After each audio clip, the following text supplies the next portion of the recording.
کو 10 گنا بدلہ بڑھا کے دوں گا، اور جو آدمی کوئی بھی برائی کرے گا تو اس کو اس جیسا بدلہ دیا جائے گا، اس برائی والی چیز کو بڑھایا نہیں جائے گا اور کسی کے اوپر ظلم نہیں کیا جائے گا۔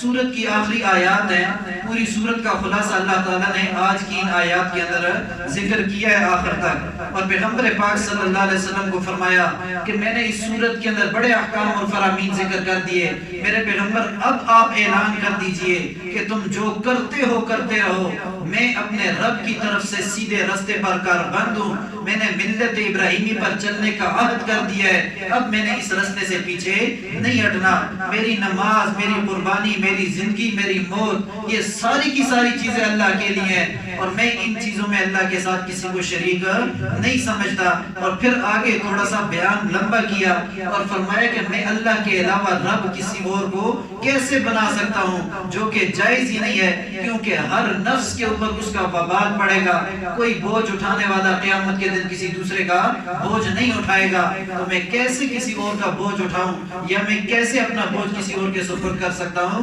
اس لیے میں نے ایک اللہ کو رب مان لیا ہے، میں اب اس بات سے پیچھے نہیں چل ہٹتا۔ تو اسی کا ذکر ہے اور یہی خلاصہ ہے ان آیات کا۔ جی فرمایا بسم اللہ الرحمن الرحیم قل اننی ہدانی ربی الی صراط مستقیم، کہہ دیجئے میرے پیغمبر یقیناً میری رہنمائی کی ہے میرے رب نے، مجھے ہدایت والا رستہ دکھایا ہے میرے رب نے، الی صراط مستقیم، سیدھے رستے کی طرف۔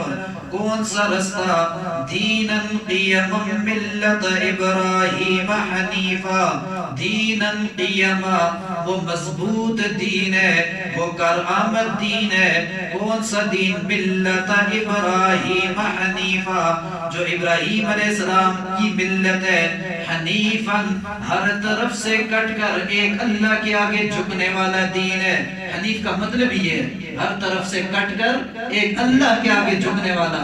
تو میرے پیغمبر کا جو دین ہے وہ ملت ابراہیمی کے مطابق ہے، اس کے اندر جتنے بھی اعمال ہیں، قبلے کی طرف منہ کرنا یہ ملت ابراہیمی ہے، ہاں زیر بغل بالوں کا اکھاڑنا یہ ملت ابراہیمی میں سے ہے، زیر ناف بالوں کا کاٹنا یہ ملت ابراہیمی میں سے ہے۔ انسان کے جسم کے ساتھ جو چیزیں تعلق رکھتی ہیں میں ان کا آپ کو بتا رہا ہوں۔ اسی طرح ناخنوں کا تراشنا یہ ملت ابراہیمی میں سے ہے، مونچھوں کا ترشوانا یہ ملت ابراہیمی میں سے ہے۔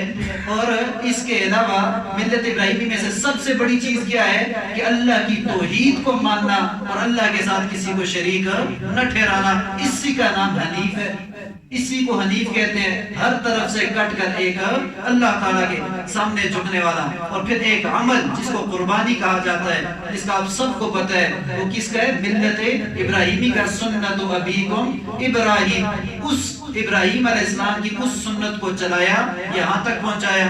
صفا اور مروہ کے درمیان سعی کرنا یہ ملت ابراہیمی میں سے ہے، بیت اللہ کا طواف کرنا یہ ملت ابراہیمی میں سے ہے، کیونکہ بیت اللہ کو تعمیر کرنے والے حضرت ابراہیم علیہ السلام تھے۔ تو اس لیے ہمارا دین سارا اگر گھومتا ہے تو وہ ملت ابراہیمی کے ارد گرد گھوم رہا ہے۔ تو اس لیے میرے پیغمبر نے فرمایا دیناً قیما ملت ابراہیم حنیفا، وہ دین ہے مضبوط جو ابراہیم علیہ السلام کا ہے، حنیفاً، ہر طرف سے کٹ کر ایک اللہ کی طرف آنے والا، ایک اللہ کے سامنے جھکنے والا دین ہے۔ وما کان من المشرکین، اور نہیں تھے ابراہیم علیہ السلام شرک کرنے والوں میں سے۔ یہ کیوں ذکر کیا؟ مشرکین مکہ اپنے آپ کو حنیف کہتے تھے اور کہتے تھے ہم تو ابراہیمی ہیں، ابراہیم علیہ السلام کی اولاد میں سے ہیں۔ اللہ نے فرمایا اگر تم اپنے آپ کو ابراہیمی کہتے ہو تو یاد رکھنا ابراہیم علیہ السلام تو شرک نہیں کرتے تھے، تم اپنے آپ کو ابراہیمی بھی کہتے ہو اور شرک بھی کرتے ہو۔ تو حلالی بیٹا کون سا ہوتا ہے؟ جو اپنے باپ کے مشن پہ چلتا ہے، جو اپنے باپ کی غیرت پہ چلتا ہے، جو اپنے والد کے تعلقات بحال رکھتا ہے، جو والد کے دوستوں کے ساتھ اچھے تعلق رکھتا ہے، لوگ اس بیٹے کو کہتے ہیں کہ یہ بیٹا اپنے باپ کے نقش قدم پر ہے۔ اور ایک باپ بڑا عظیم ہو اور اس کا بیٹا چرسی ہو، بھنگی ہو، شرابی ہو، سلام کسی سے کرتا نہ ہو، ہر کسی بوڑھے کے ساتھ بدتمیزی کرتا ہو، بزرگوں کا خیال نہ کرتا ہو، تو لوگ کیا کہتے ہیں؟ جی باپ تو بڑا اچھا تھا لیکن بیٹا بڑا خراب ہے، بیٹا کسی کام کا نہیں ہے۔ تو مشرکین مکہ کام سارے الٹے کرتے تھے اور کہتے تھے کہ ہم کون ہے؟ ابراہیمی ہے۔ اللہ نے فرمایا سب سے بڑی بیماری شرک ہے جو تم کرتے ہو، اور ابراہیم علیہ السلام تو شرک کرنے والوں میں سے نہیں تھے۔ قل میرے پیغمبر کہہ دیجئے ان صلاتی، یقیناً میری نماز، و نسکی اور میری قربانی، و محیای اور میری زندگی یعنی زندگی کا ہر کام، و مماتی اور میری موت، للہ یہ اللہ کے لیے ہے، رب العالمین جو تمام جہانوں کا رب ہے۔ اور یہ اعلان صرف میں نہیں کر رہا، یہی اعلان ابراہیم علیہ السلام نے بھی کیا تھا کہ میری نماز، میری قربانی انہوں نے پیش کی تھی، نسک، ٹھیک ہے نا، اور نسک احکام کو بھی کہتے ہیں۔ نبی علیہ السلام نے حجۃ الوداع کے موقع پر فرمایا خذوا عنی مناسککم لعلی لا اراکم بعد عامی ھذا لعلی لا احج بعد حجتی ھذا او کما قال النبی صلی اللہ علیہ وسلم۔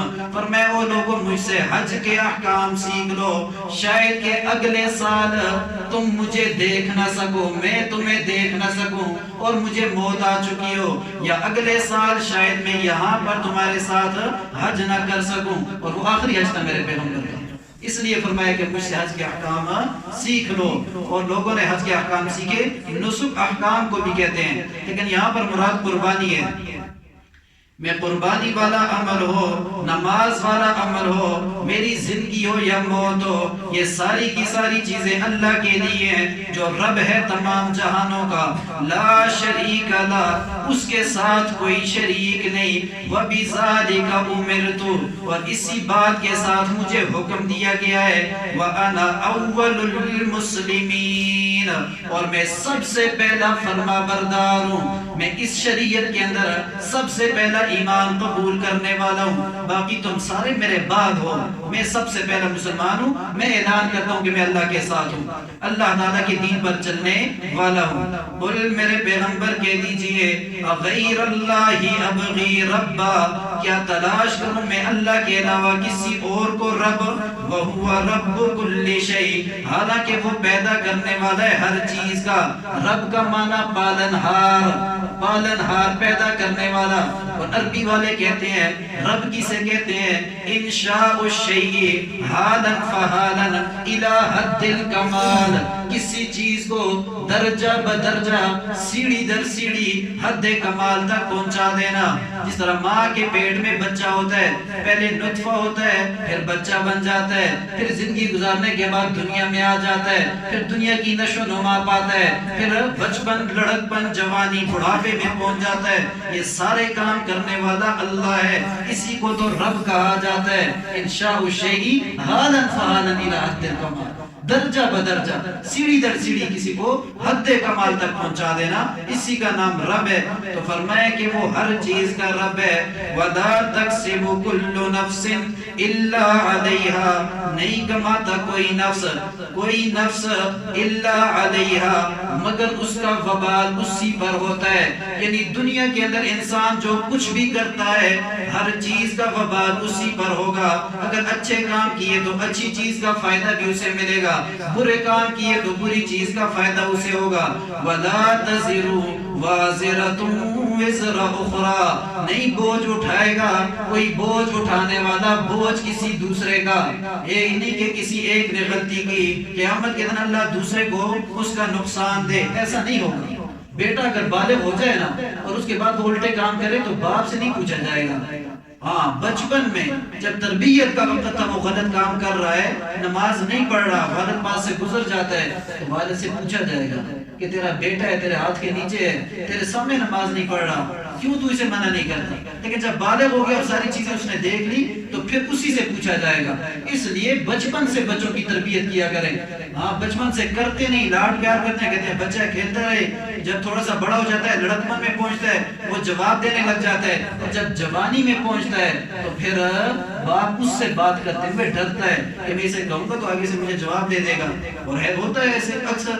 کل کراچی کا واقعہ، کل جو موبائل استعمال کرتے ہیں انہیں پتہ ہے کہ بیٹے نے اپنی ماں کو گردن سے پکڑا ہوا ہے اور اس کی بہو اس کو ایک لکڑی کے ساتھ مار رہی ہے۔ یہ کل کراچی سوشل میڈیا بھرا ہوا ہے۔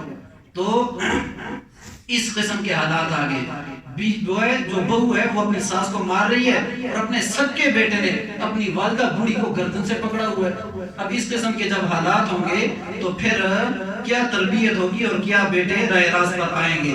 تو اس لیے بچپن سے کوشش کریں اپنی اولاد کی تربیت اچھے طریقے سے کریں، ان کو صحیح راستے پر چلائیں، ان کو بڑوں کی عزت سکھائیں، ادب سکھائیں، تاکہ وہ بڑوں کی بے ادبی نہ کر سکیں۔ وہ خیال کریں کہ یہ بزرگ ہے، یہ ہمارے علاقے کا بڑا ہے، اس کے ساتھ کس طریقے سے بات کرنی ہے، راستے پر کس طریقے پر چلنا ہے۔ اس چیز کی تربیت آپ سارے والدین ہیں، آپ سب کے لیے یہ ضروری ہے، اور جو نوجوان ہیں ان کے لیے ضروری ہے کہ والدین کی بات مانیں۔ آپ کی دنیا کے اندر سب سے بڑے محسن آپ کے والدین ہیں، باقی کوئی بھی محسن نہیں ہو سکتا۔ سب سے بڑے محسن اگر ہے تو وہ آپ کے والدین ہیں، اس لیے ان کی خدمت کیا کرے اور ان کی بات مانا کریں۔ تو اللہ تعالیٰ نے فرمایا کہ نہیں بوجھ اٹھائے گا کوئی بوجھ اٹھانے والا بوجھ کسی دوسرے کا، قیامت کے دن ہر آدمی کو اسی کا بوجھ دیا جائے گا۔ ثم الی ربکم مرجعکم، پھر تم سب لوٹائے جاؤ گے اپنے رب کی طرف، فینبئکم، بس وہ تمہیں خبر دے گا، بما کنتم فیہ تختلفون، اس چیز کا جس میں تم اختلاف کیا کرتے تھے۔ پیچھے فرمایا تھا آیت نمبر 159 میں، ان الذین فرقوا دینہم وکانوا شیعا، جو لوگ دین کو ٹکڑے ٹکڑے بنا دیتے ہیں، فتنہ فساد برپا کرتے ہیں، شیعہ بن جاتے ہیں، گروہ کی صورت میں تقسیم ہو جاتے ہیں۔ اور یہاں پر فرمایا جس چیز کے بارے میں تم اختلاف کرتے ہو دنیا کے اندر، اللہ تعالیٰ تمہیں ہر چیز سے باخبر کرے گا۔ وَهُوَ الَّذِي، اللہ کی ذات وہ ہے، جَعَلَكُمْ خَلَائِفَ الْأَرْضِ، جس نے بنایا تمہیں زمین کے اندر خلیفہ، تمہیں اپنا نائب بنایا، وَرَفَعَ بَعْضَكُمْ فَوْقَ بَعْضٍ، اور بلند کیے تم میں سے بعض کو بعض کے حساب سے، یعنی درجات درجے کے لحاظ سے، بعض کو مالدار بنا دیا، بعض کو غریب بنا دیا، بعض کو جسمانی لحاظ سے کمزور بنا دیا، بعض کو جسمانی لحاظ سے طاقتور بنا دیا۔ یا اللہ تو نے دنیا کے اندر یہ تقسیم کیوں کی؟ اللہ فرماتے ہیں لیبلوکم فیما آتاکم، تاکہ میں تمہیں آزماؤں کہ جو کچھ تمہیں عطا کیا گیا ہے تم اس میں کیا کرتے ہو۔ جس کو مال دیا ہے وہ غریبوں میں خرچ کرتا ہے یا نہیں کرتا، جس کو نہیں دیا وہ صبر کرتا ہے یا نہیں کرتا۔ یہ جو چیز ہے اس لیے اللہ تعالیٰ نے تمہاری تقسیم کی ہے۔ ان ربک سریع العقاب، یقیناً تیرے رب کی پکڑ جو ہے وہ بڑی سخت ہے۔ اگر تم صحیح نہیں چلو گے، آزمائش پر پورا نہیں اترو گے تو تمہارے رب کی پکڑ بڑی سخت ہے۔ لیکن وَإِنَّهُ لَغَفُورٌ رَحِيمٌ، البتہ تیرا رب جو ہے وہ غفور بھی ہے، رحیم بھی ہے، معاف بھی کرنے والا ہے اور رحم کرنے والا ہے۔ ترغیب بھی ذکر کی، ساتھ ترغیب بھی ذکر کی۔ تیرے رب کی پکڑ بڑی سخت ہے، یہ یاد رکھنا، ڈر کے زندگی گزارو۔ لیکن اگر تو پھر بھی سمجھ جائے نا تو اگر اللہ کے بارگاہ میں توبہ کر لینا، وہ معاف بھی کرتے اور رحیم بھی ہے۔ اگر توبہ کر لے دنیا میں معاف کر دے گا، لیکن آخرت میں ایسے غلط اعمال لے کر نہ آنا، کیونکہ وہاں پر اللہ تعالیٰ مخصوص لوگوں کو معاف کرے گا۔ اللہ تبارک و تعالیٰ نے اس صورت کے اندر بڑے احکام اور فرامین ذکر کیے۔ 2 مہینے سے زیادہ ہمارے اس صورت کے اوپر لگ گئے اور بڑے دلائل عقلیہ ذکر فرمائے۔ حدیث کے اندر آتا ہے، مستدرک حاکم کی روایت ہے، جب اس صورت کو نازل کیا گیا تھا تو آسمان اور زمین کے اندر خلا جو تھا اس کو فرشتوں کے ذریعے پر کر دیا گیا، اور اتنے اعزاز کے ساتھ اس صورت کو میرے پیغمبر پر نازل کیا گیا۔ اور پھر ایک دن میرے پیغمبر نے اس کی اکثر آیات ایک ہی دن میں میرے صحابہ کو پڑھ کے سنائی اور فرمایا کہ اتنی عظیم صورت نازل ہوئی ہے۔ اللہ تبارک و تعالیٰ سے دعا ہے اس صورت میں جو کچھ ہم نے پڑھا سنا اس پر عمل کرنے کی توفیق عطا فرمائے۔ سبحان اللہ۔